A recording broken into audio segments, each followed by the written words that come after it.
Hi guys, this is HSV. So ఈరోజు మనం chicken మజ్జిగ పులుసు సింపుల్గా ఎలా చేసుకోవాలో చూద్దాం. ఫస్ట్ ఆఫ్ ఆల్ పాన్లో కొంచెం ఆయిల్ వేసుకొని అందులోకి ఆనియన్స్, గ్రీన్ చిల్లీస్ వేసుకొని అందులోకి కొంచెం అల్లం వెల్లుల్లి పేస్ట్ వేసుకొని అది వేగేదాకా కలుపుకున్న తర్వాత మనం క్లీన్ చేసి పెట్టుకున్న చికెన్ని అందులో వేసేసి మిక్స్ చేసుకోవాలి.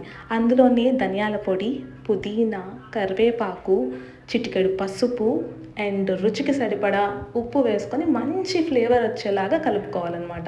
చికెన్ ముక్కలు కొంచెం వేగిన తర్వాత అందులోకి ముక్కలు ఉడకడానికి కొంచెం వాటర్ వేసేసుకొని పక్కన పెట్టేసుకోండి.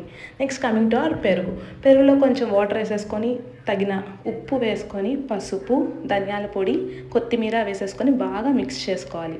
వన్స్ చికెన్ ముక్కలు ఉడికిన తర్వాత ఆ మజ్జిగని దాంట్లో వేసేసి మంచిగా అంతా మిక్స్ అయ్యేలాగా కలుపుకోవాలి. So this is the major part. లాస్ట్లో మనం ఏం చేయాలంటే తాలింపు వేసుకోవాలి. తాలింపుకు కావాల్సినవి ఏంటి అంటే ఆవాలు, జీలకర్ర, కరివేపాకు, ఎండుమిర్చి అండ్ ఫైనల్లీ ఇంగువ వేసుకొని తాలింపు దించేసుకొని మన చికెన్లో వేసేసుకోవాలి. అంతే, చికెన్ మజ్జిగ పులుసు ready guys. Try it, it's so yummy guys. Bye.